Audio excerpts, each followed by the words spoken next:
কাঁচা আমের সিজনটা ফুরিয়ে না যেতে কিন্তু এখনই বানিয়ে নিতে পারেন কাঁচা আমের আমসত্ত্ব। সো এটা বানানো কিন্তু একদমই ইজি, আর এটা খেতেও কিন্তু ভীষণ মজা।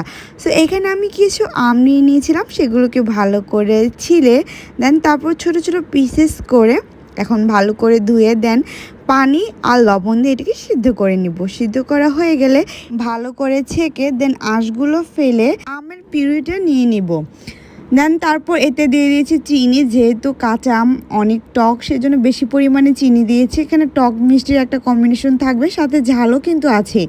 সো এই জন্য দিয়ে দিলাম চিলি ফ্লেক্স। দেন তারপর এখানে দিয়ে দিচ্ছি একটু ফ্লেভারের জন্য জিরার গুঁড়া। দেন তারপর দিয়েছিলাম আমি 5 ফোড়নের গুঁড়ো। এখন সবগুলো দেওয়ার পরে কিন্তু ভালোভাবে এটাকে নেড়ে অনেকক্ষণ জাল করে নিতে হবে। যখন কালারটা ঠিক এইরকম চলে আসবে তখনই কিন্তু আমাদের আমসত্ত্ব রেডি হয়ে যাবে। দেন এটা কিন্তু রোদে ঝামেলা ছাড়াই আপনারা ঘরে ফ্যানের নিচে রেখে দিলে কিন্তু এটা একদম হয়ে যাবে। সো কেমন লাগলো আমার আমসত্ত্বের রেসিপি অবশ্যই জানাবে।